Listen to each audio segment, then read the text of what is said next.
CCTV camera வீட்டில் fix பண்ணும்போது எந்தெந்த இடத்துலலாம் ஃபிக்ஸ் பண்ணணும் அப்படிங்கிற பற்றி இன்றைக்கான வீடியோவில் பார்க்க போகிறோம். ஸோ அதுக்கு முன்னாடி என்னோட பேர் ராகவன். நம்ம ஊர் சிவகாசிலேருந்து சிசிடிவி கேமரா பிஸ்னஸ் பண்ணிகிட்டு இருக்கோம். என்னோட நம்பர் வேணும்னா டிஸ்பிளே அண்ட் டிஸ்கிரிப்ஷனில் நம்பர் இருக்குது, நோட் பண்ணிக்கோங்க. சிசிடிவி கேமரா வீட்டுக்கு ஃபிக்ஸ் பண்ணும் போது காரணம் என்னன்னு பார்த்தீங்கன்னா, வீட்டுக்குள்ளே யார் வர்றாங்க அப்படிங்கிற பார்க்குறதுக்காக கேமரா ஃபிக்ஸ் பண்ணுறோம்.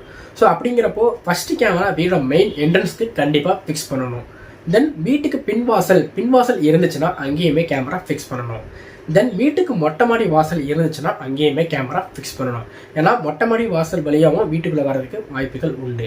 தென் வீட்டோட காம்பவுண்ட் வால் இல்லைனா அன்செக்யூர் பிளேசஸ், ஹிடன் பிளேசஸ் வழியாக ஜன்னலை கட் பண்ணி உள்ளே வருகிற வாய்ப்புகள் இருந்தாலுமே அங்கேயுமே கேமரா ஃபிக்ஸ் பண்ணணும்.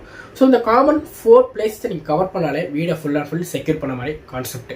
தென் இதுக்கு மேலே உங்கள் விருப்பப்பட்டுச்சுன்னா காம்பவுண்ட் வால், ரோடுவே எல்லாமே நீங்கள் ஃபிக்ஸ் பண்ணிக்கலாம்.